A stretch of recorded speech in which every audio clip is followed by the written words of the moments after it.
Conversations with Elders, hosted by yours truly, Louis-Virie Blanche, welcoming you to Glastonbury Radio 432, where we will be TED Talking in tongues with the elders of all ages, all generations, all races, cultures, and creeds. All gender, religious, or political preferences will be honored and encouraged on Glastonbury Radio 432, Conversations with Elders, where it is our treasured pleasure to roll out the red carpet of golden liquid love light to you in honor of the queendom come, soul dancing free to life's heartbeat drum, in honor of mother, daughter, sister, lover, priestess, goddess, friend, sharing the blessings of love's perfect stranger, Deja Vu, welcoming you to Glastonbury Radio 432.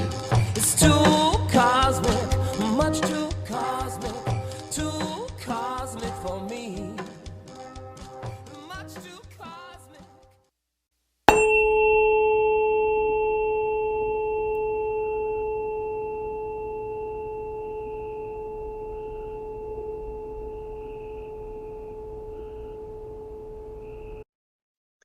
Aloha, hola, aho, hello. This is Louis-Virie Blanche, and you are with Conversations with Elders, where we rolled out the red carpet of golden liquid love light in honor of mother, daughter, sister, lover, warrior, priestess, goddess, and friend. And we have a beloved being with us, Senya Kandoussi, and she is, I'm sure, touched upon all those aspects of femininity in one way or another. But it's such a pleasure. How are you, Senya? Hello, Louis. Thank you very much for having me. Thanks for the beautiful introduction. I'm very happy to be here, reconnect, and have this interesting chat today. Yes, I fell in love with We Are All Avatars, Remembering Our Cosmic Origins. I think it's a phenomenal piece of work. And yet I'm not surprised, because you are truly a phenomenal being. You've had so many worldly and otherworldly experiences. You've been well groomed. You have a well-seasoned soul. Yeah, it's never been boring in my life, definitely. So I have been going through, I haven't finished the book, but there are certain things that struck me. But I'd like to know, I asked my interviewees, like, have I talked to you about your Trinity of Inspiration? Yes. And I don't recall, what would you say your Trinity of Inspiration is? Well, it's not exactly my Trinity of Inspiration that I found, but it happened in the process of writing that book, right? So maybe I introduce myself a little bit. So I'm a hypnotherapist. I'm also a psychologist, classical psychologist. I studied in Germany when I was younger. And then later I met Dolores Cannon, and I became a student of hers. So when I started doing the past life regressions, I noticed that many of my patients went back into past lives at their cosmic origin. They wouldn't go back into past lives like ordinary past lives, like in the Middle Age, or maybe the witch hunt, or subjects that are quite common to go to Egypt or something like that. So I had this huge amount of people going back to their home planets, right? And this is where actually the whole subject came from, because I was told by the beings that I contacted through the people under hypnosis. Because, of course, as they remember the cosmic origin, let's say they remember that they are Pleiadian, then I go back with them to their home planet on the Pleiades, and they describe to me like how they live, how they look like, how they reproduce, how they nourish themselves, and so on. And they all started to repeat the same thing. They were all telling me, we are avatars on Earth. The body, it's just a spacesuit for the third dimension, right? So we are all extraterrestrial souls that have this experience in a human body, which means that every human has a cosmic origin, which is in a different place, a place where we come from and where we go back when we die here, right? And I'm not talking about the great source of light going back to God. There's like another station, right? Because as they explained to me, if God is the one source of love and light, then we are all particles of that same source expanding through the darkness, through the unexplored space, right? And this is how we explore and expand into all the dimensions. And every time we die or we go back to source is when we deliver this information that we gathered in the exploration of the deep space, and then we're reborn. And they explained to me that we as these particles, we are part of this universal body. It's like an organism. So as a soul, you have a divine purpose within that body. Let's say I'm a cell in a lung, right? So I cannot just say, okay, I want to move from the lung and go to the liver, because then the whole body will be out of balance, right? And this is what I refer to when we say the cosmic origin. It's the cell that you are within the divine cosmic body, right? The source is still the same source where the Big Bang, the big idea came from, right? To create all these different dimensions.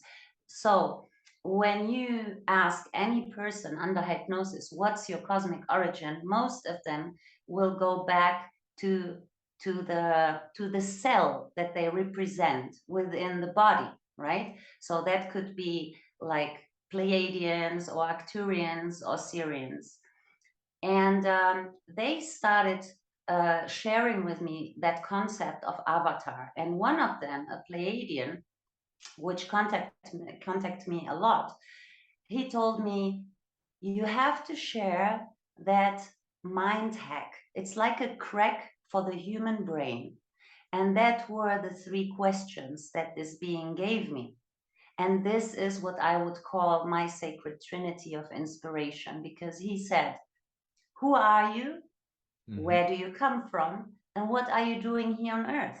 And he told me, if you ask any person these 3 questions, it will automatically initiate a search, a quest for these answers, right? And as the person starts the quest, it's emanating. So resonance will attract the answers to you. And this is why they called it a mind crack or a hack, a brain hack, right? Yeah. So I would say that these 3 questions are the ones. Now I can really crystallize them, because when I was younger, I didn't really know what I'm looking for.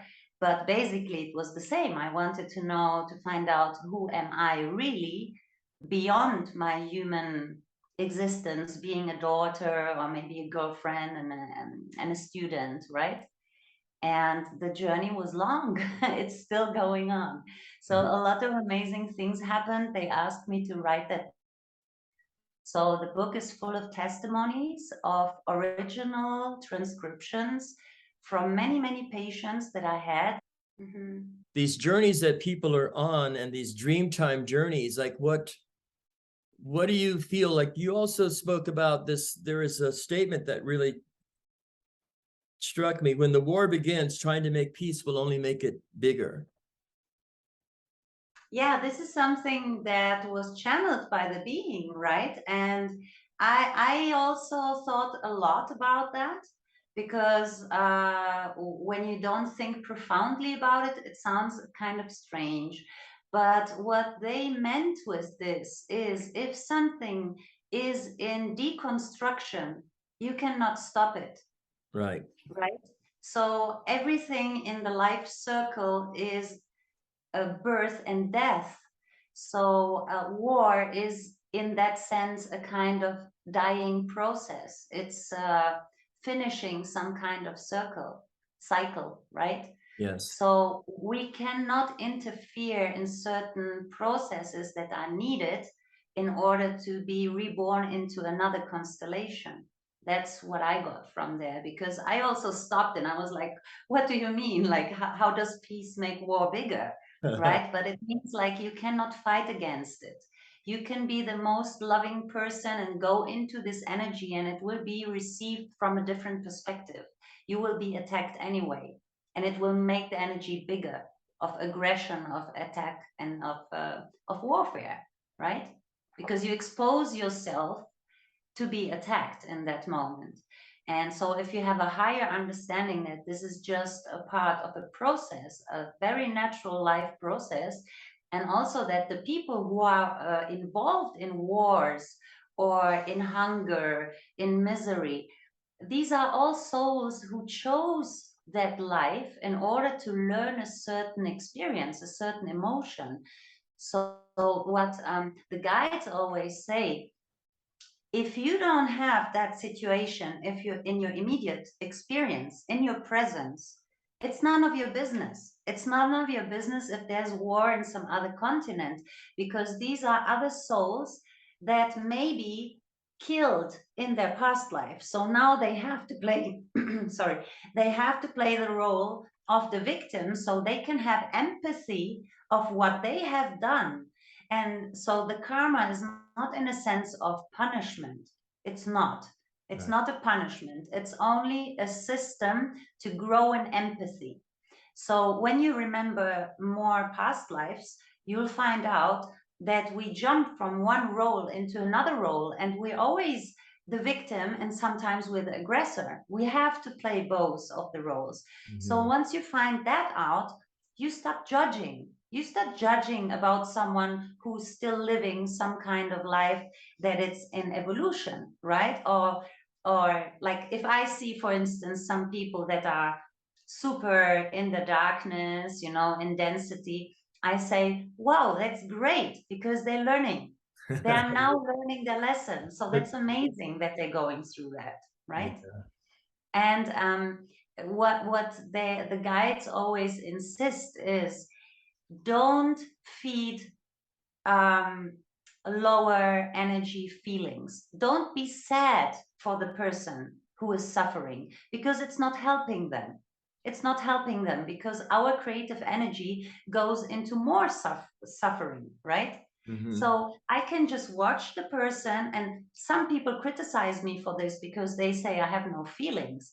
It's not that I'm not empathic with these people, but I don't have to suffer because they are going through a lesson that I have already passed, right? Because another thing that the guides say, if you are lucky, you're healthy, you have an abundant life, if you are in peace, that's not luck.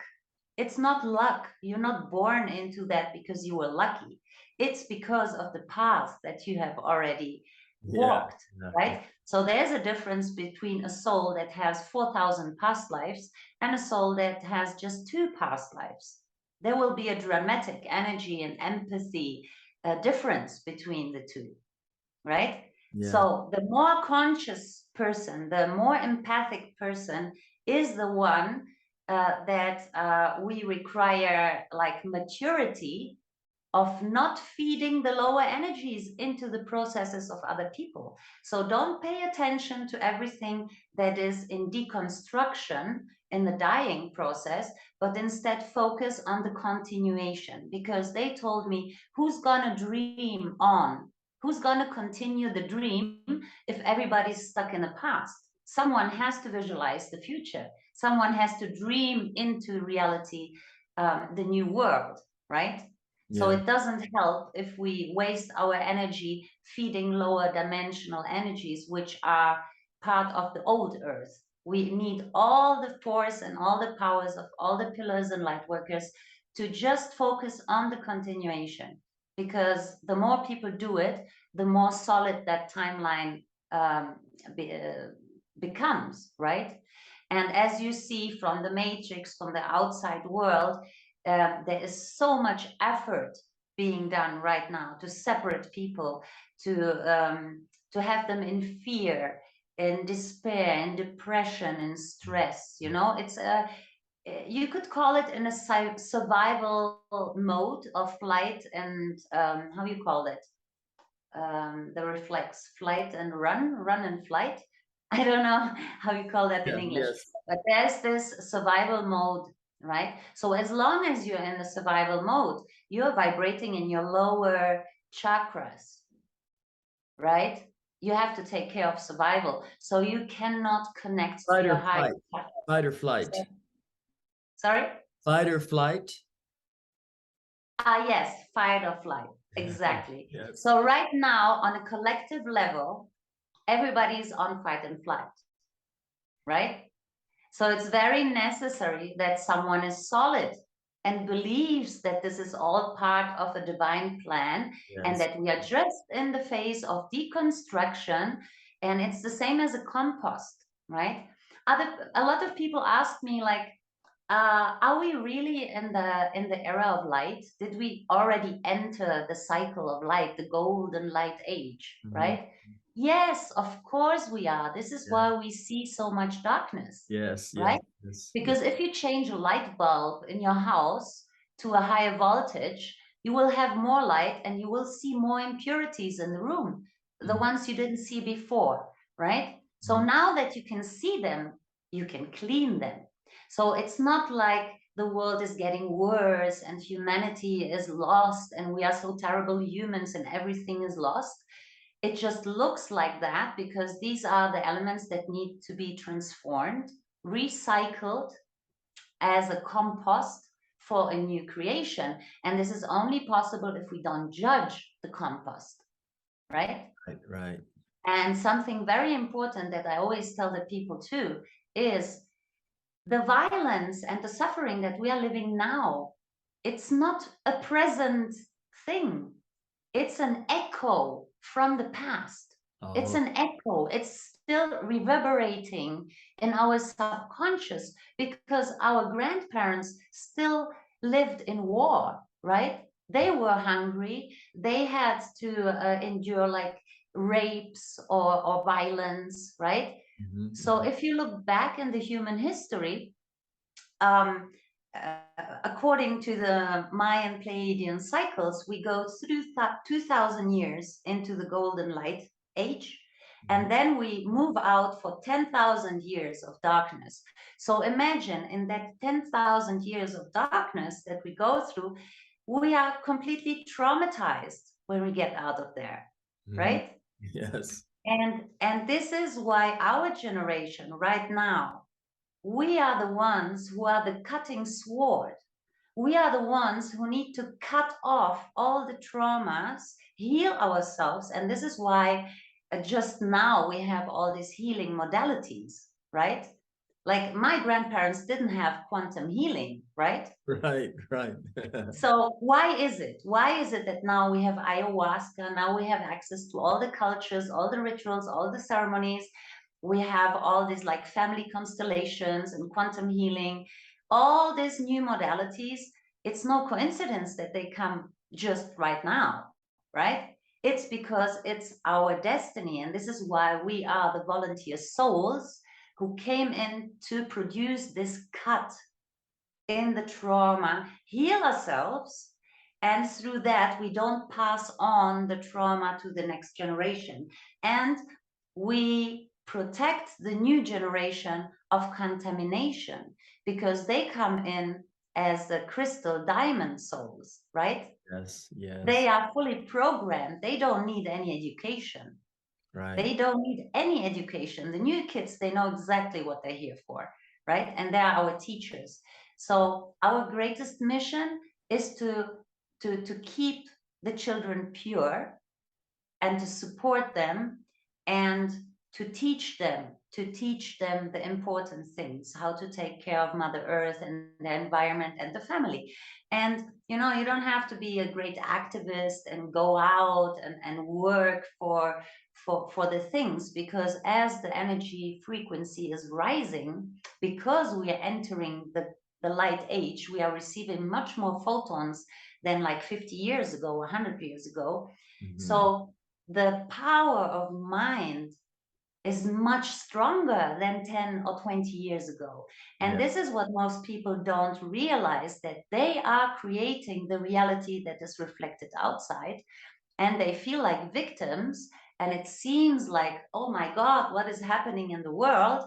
But we need to take control of that. And this is why we need these 3 questions. Who am I really? Like, I'm not this human that I play a role. Like, what is my legacy in that human body? What can I leave here as a stepping stone for the next ones to continue, right? So this is very important, and you can only know who you truly are if you remember where you come from. And when you remember where you come from, you will remember your mission. Why did I choose to leave this beautiful place in the universe and come to this 3-dimensional, really dense place? There must be a reason. Like, why should I do that?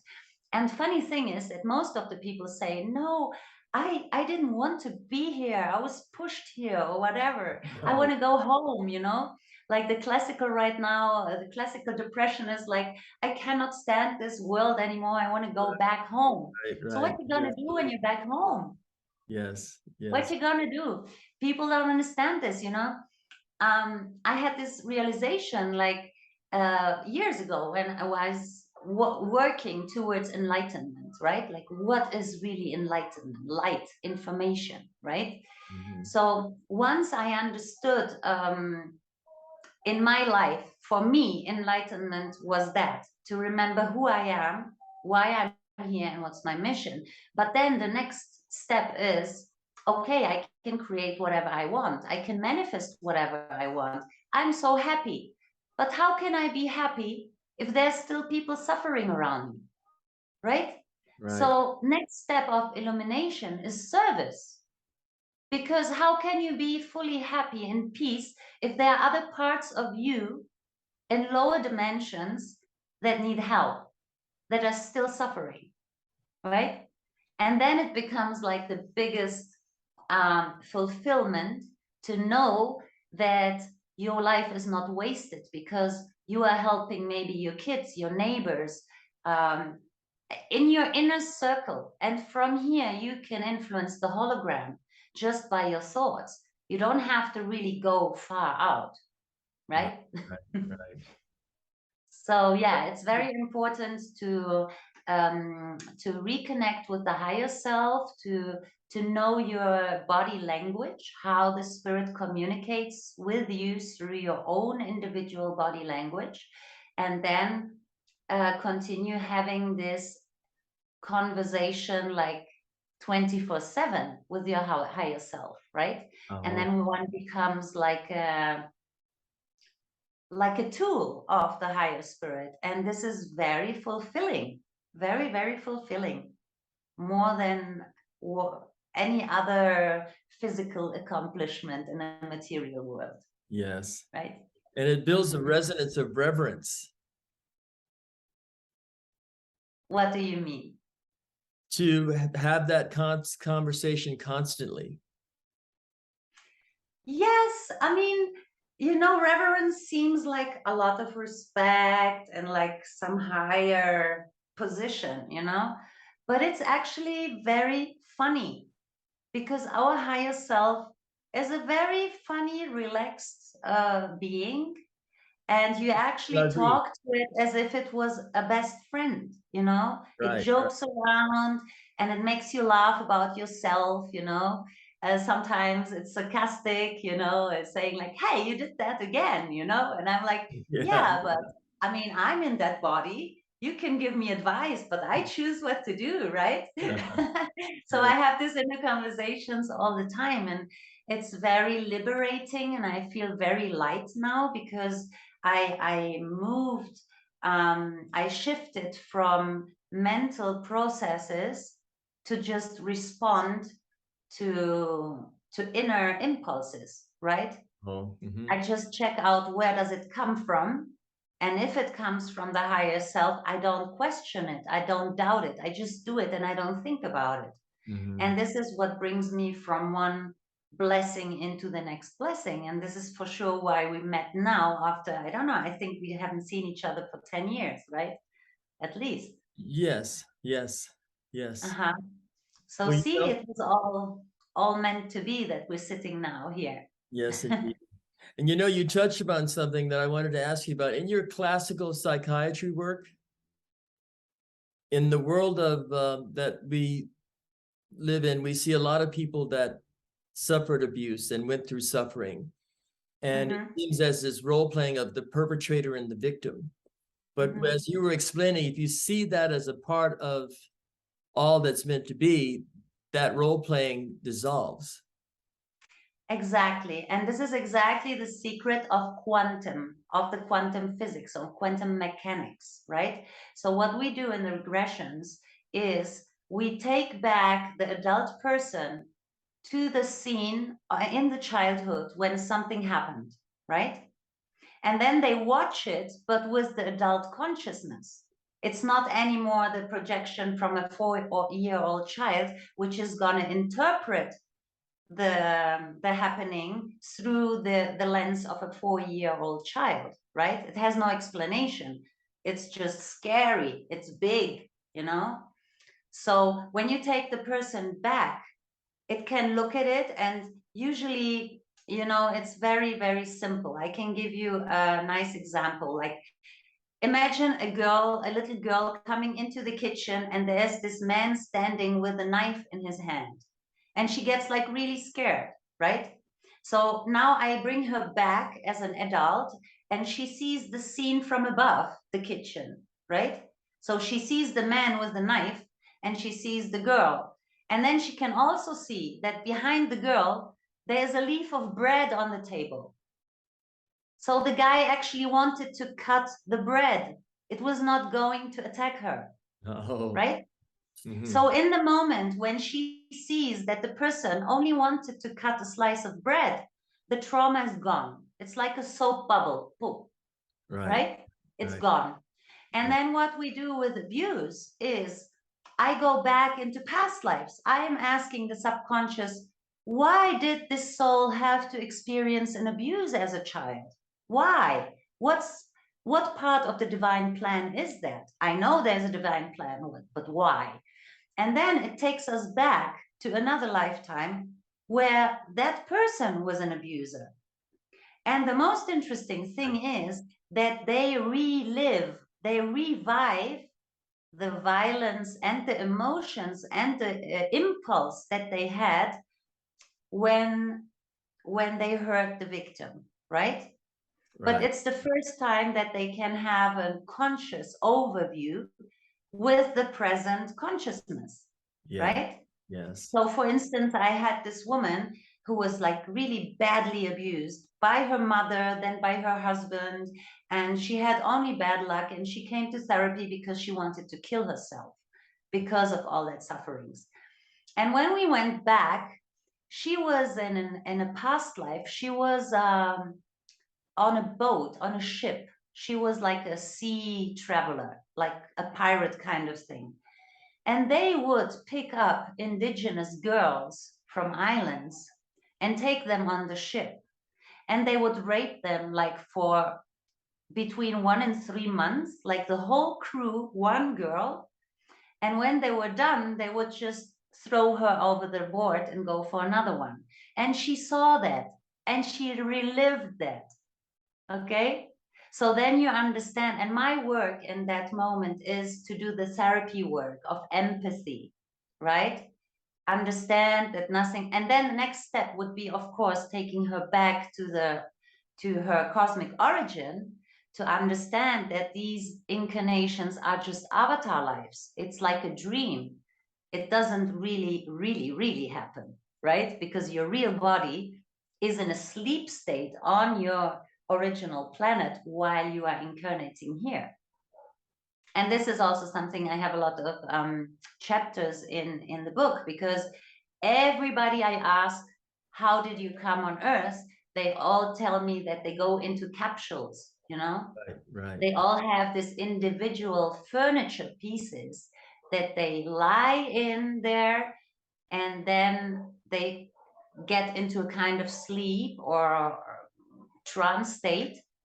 And the next thing they see is a tunnel and a white light, and they're born in a human body. And the same happens when they die, right? So you die, you see that white light, then usually you have two beings coming in white robes, and they take you into that light, and then you have already familiar people waiting for you, deceased familiar people that receive you and tell you, hey, you're dead, you know, this is the transition. And then they take you to the temple where you have your life book. They take you to this place where you can read in your book if you have fulfilled whatever you have decided. And after that temple, they just wake up at their home on their home planet. Cool. Well, you know, I was struck by a part of your book says acts of pure love can't be judged, because you had this experience with this rebel, like interference. Yeah.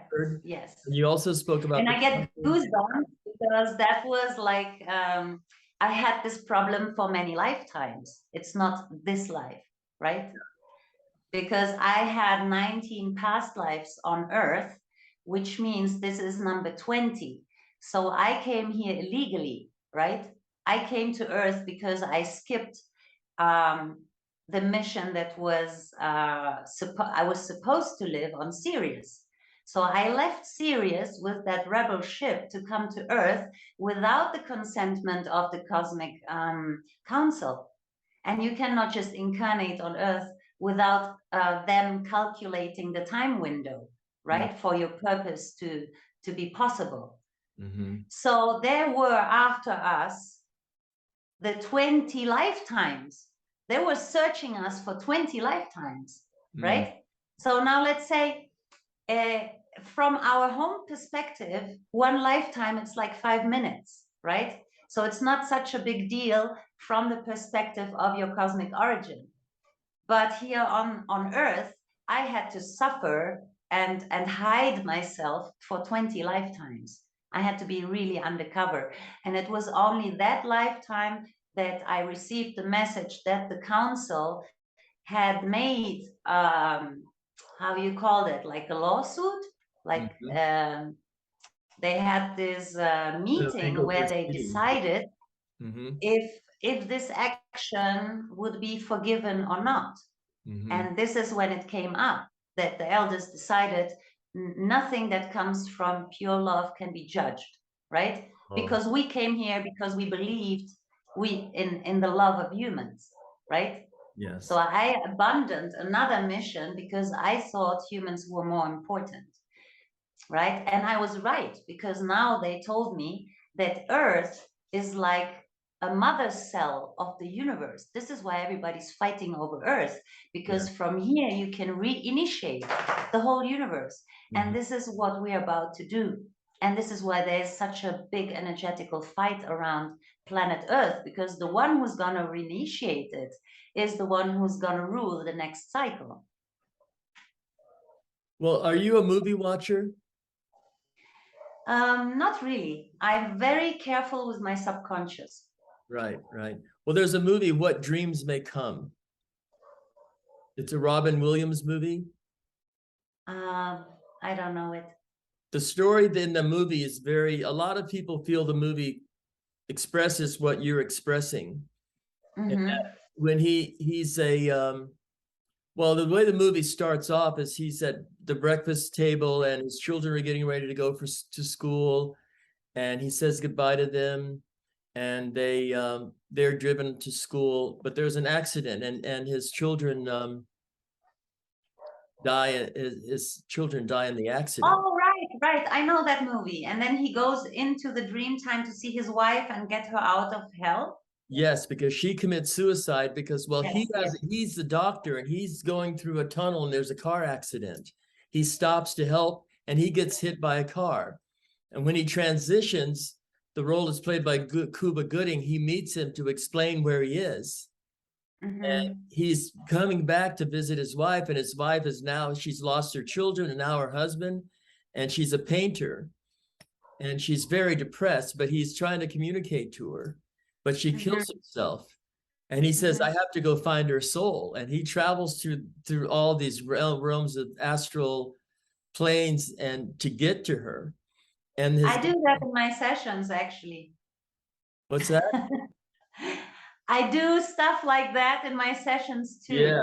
Yeah. Well, that movie seems to depict the truth of what a soul's journey is all about. Yes, very accurate.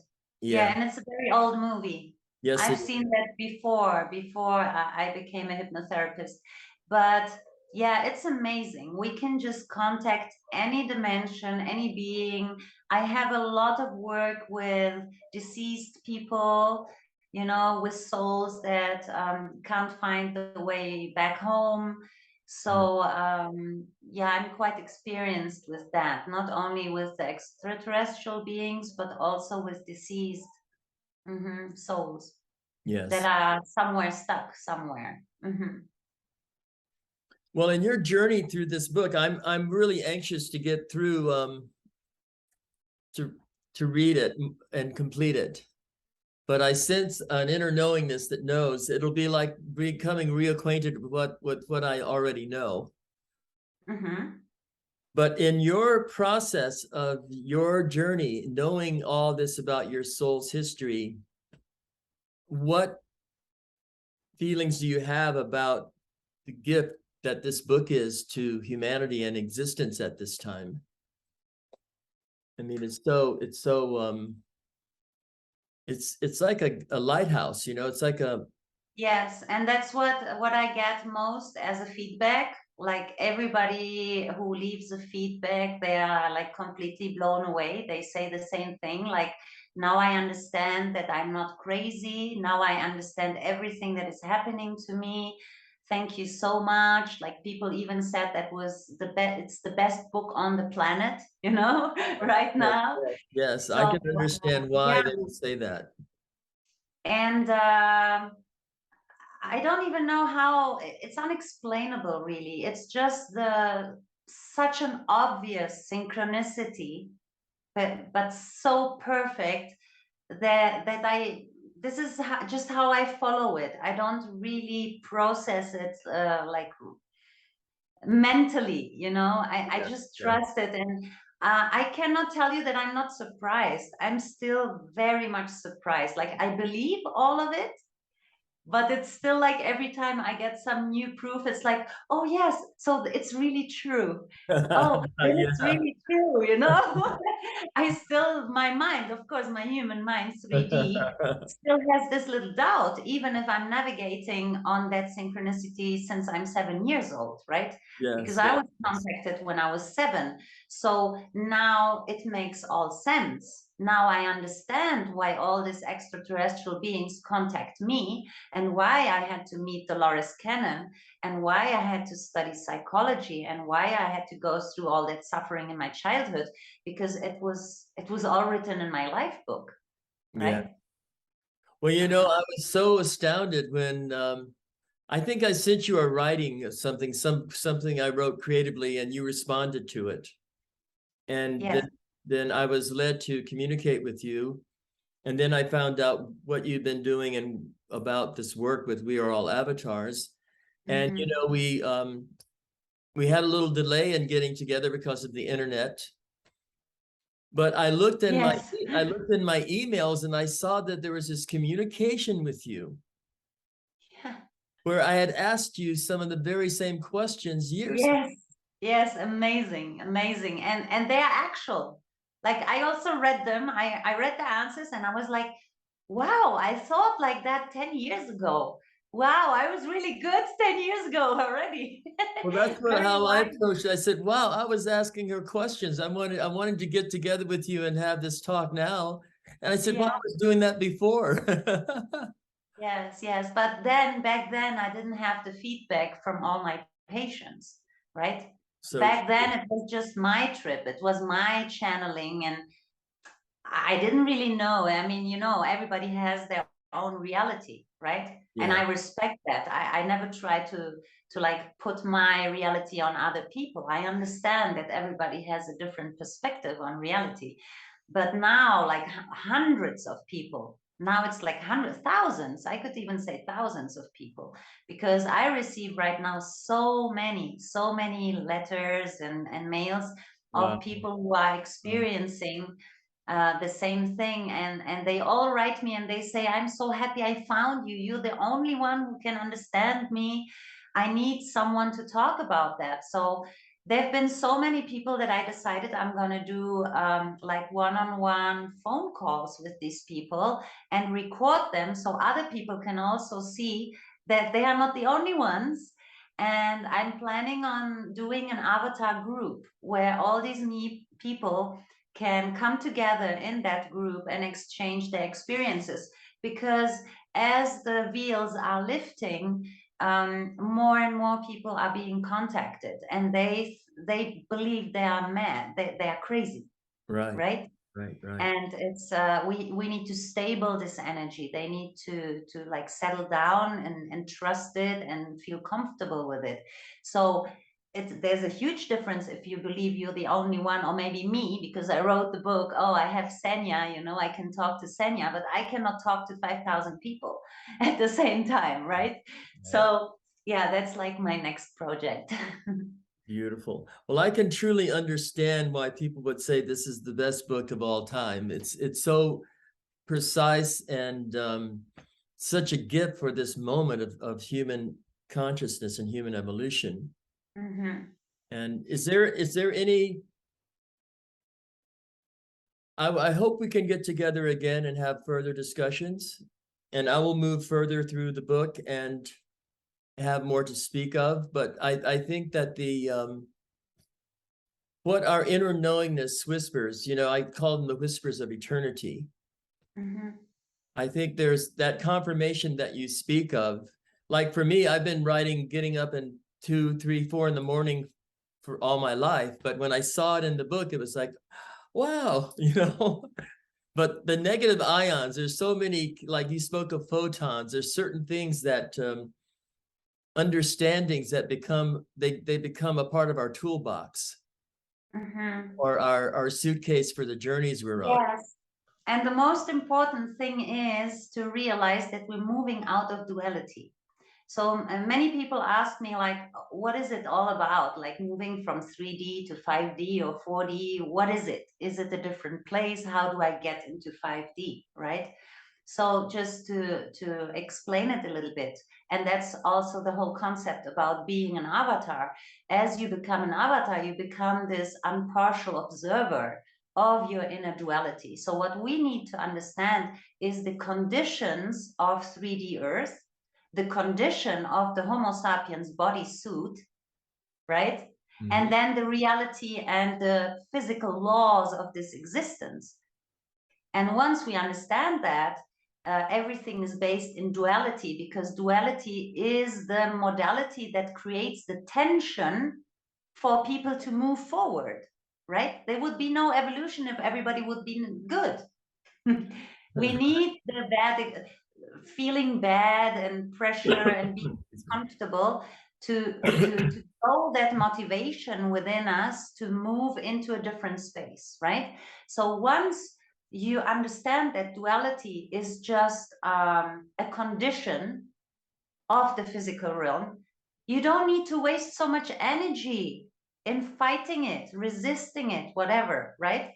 So to make it clear, 3D is identifying with one of the polarities. Okay, I'm the angel or I'm the devil. Oh, I don't like my darkness. I want to be just light, you know?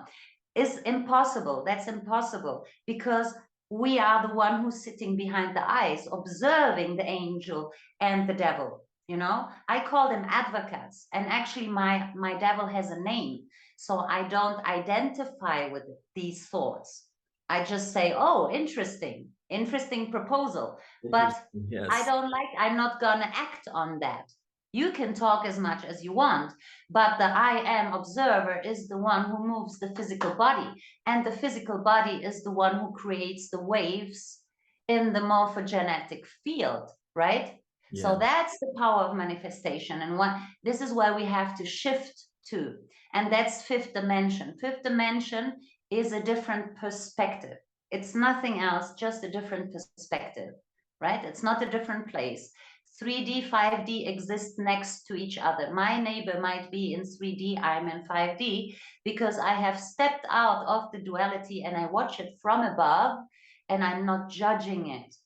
And I allow myself to be a player within the duality. Sometimes I have to have the role of the darkness, sometimes the one of light, because both are teachers to the rest of the beings, right? Mm-hmm. So we cannot judge negative teachers because they work for the light too. And a lot of people, I have a lot of discussions about reptilians, you know, about the Illuminati, about all this people being sabotaging the sacred divine plan. There is no sabotage. There is no such thing like we were invaded or someone is trying to kill the earth. There is no such thing. People, please understand that. It's all part of the divine plan as long we are in the 3D. And of course, all beings go through different dimensions on their evolutionary path, right? Mm-hmm. So there are reptilians in the third dimension, same like a serial killer, a human. He's a 3D being. But there's maybe some guru, some you know, very enlightened master, and there are also reptilians in the 7th and 8th and 9th dimension, because they have already integrated empathy. So the only thing that distinguishes us from 5th dimension to 3 dimension is judgment and empathy, nothing else. And it's just a stepping stone in education, in growing, right? So just feel it for a moment. Just feel this liberty of like letting go of that judgment. It's like a huge rock that you just drop and say, hey, okay, I'm here. Let's do it. Whatever, you know, God, whatever. But I'm here in the present. And one very nice thing that I was told also, the only difference between you being a light being or a being of darkness is how you leave the person you just contacted with. If the person feels better after meeting you, then you gave this person light. If the person feels worse after meeting you because you said, oh, you got so fat, or what did you do to your face, or whatever, you know, they feel bad, then you were a dark being, right? So in order to be a light being, you just have to take care that everybody feels good around you, that you make their life better, you know? You just say some nice words, you know, or give a smile, or help, you know, that's it. That's being a being of light. It's very simple and not judging. And only help if you're asked to help. Oh, yes, indeed. Yes. Right? Yes. Don't put karma of other people on your shoulders because you believe you have the solution for them. They have to find it on themselves, on their own. Yes. Yeah. Well, you know, I learned a lot about that. I had met a person who, she and her sisters had a very abusive family. And, you know, I was at that time thinking love could save her. You know, and the psychiatrists and psychologists she was dealing with, they were thinking in antiquated ways about the perpetrator-victim role. And of course, they were prescribing 60 mgs of Prozac and Zoloft and Xanax. Yeah, terrible. And I saw that. And, you know, when you're paying $200 and $300 an hour for someone to go into therapy and you see that it's not really producing, that's not the method by which a person can grow and leave that behind. So I have some sayings that come in these wee hours, like, we are dreams dreaming dreams into dreams. Is Yes, that? definitely. Definitely, but we are very powerful because we are creators in this realm, right? Yes. So it's like a gift from the source, from Yes. the creator. He says, okay, have a little playtime in the garden of earth and try to be a little god there, right? Yes, Play indeed. around. Yeah. That's it. But some of the souls, they said, oh, I can be God on earth. So why should I go back and be a cell in a lung, right? So these are the rebels, but it's also part of the divine plan. But Yes. people have a lot of these stories that we were invaded through some kind of portal and that this Draco and reptilian energies came in, without permission. No, it's not like that. Yes. Well, energy follows thought is another statement that I've come to honor. In the process of growing, I'm finding that what we've spoken about and what we're doing in this conversation today, and what I'm being gifted with when I'm going through this beautiful book, We Are All Avatars, is that I'm getting such confirmation that yes, what I felt was true, and yes, everything is in divine order. And sometimes the joke's on you, and that acceptance of the way this realm really works. I think it's such a blessing for people to have it come to their attention that, hey, check this out, see what you feel about this perspective. Mm-hmm. So I bless you with the work you're doing. I think is so precious, so phenomenal.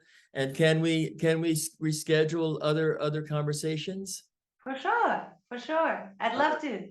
Beautiful. And Yeah. would you like to share how, not that you need any more people getting in touch with you, but how can people get in touch with you? Okay. Well, I have a web page. Okay. And it's www Yes. QHHT middle score Mexico.com. Under the same name also on Facebook. I'm also on Instagram, but you can find all the links on my webpage. I also have a YouTube channel where I share some earlier work where I recorded, I share original audios of very interesting extraterrestrial stories. Um, it's a Spanish name. It's called Conversaciones con Akasha, which means conversations with Akasha. But you can still check out because most of the videos have English subtitles, and there are also some interviews that I was invited to that are in English.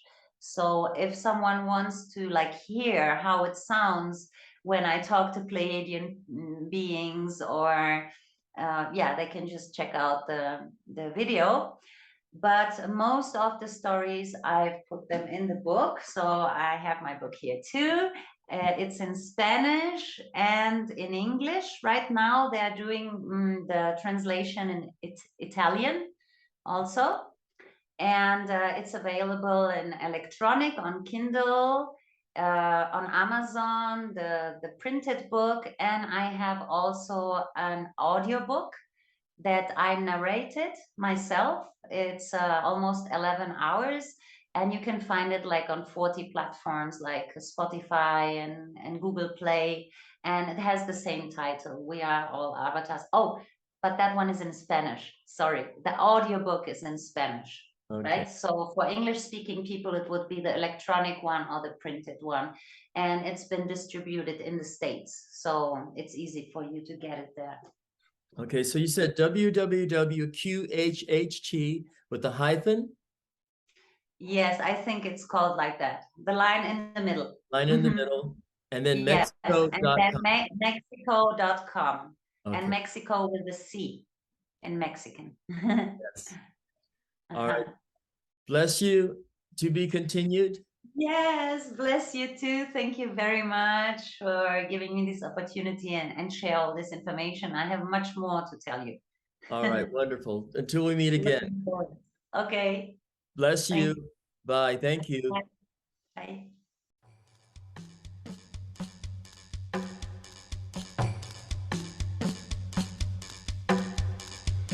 Well, that's it for here and now.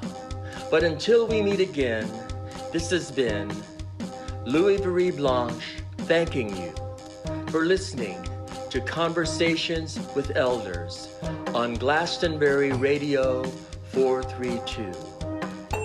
Bless you. Quantum physics in the kitchen sink, the energy that follows the thoughts you think. Quantum physics and the cosmic sea, laws of nature too heavy for me. It's too cosmic, much too cosmic for me.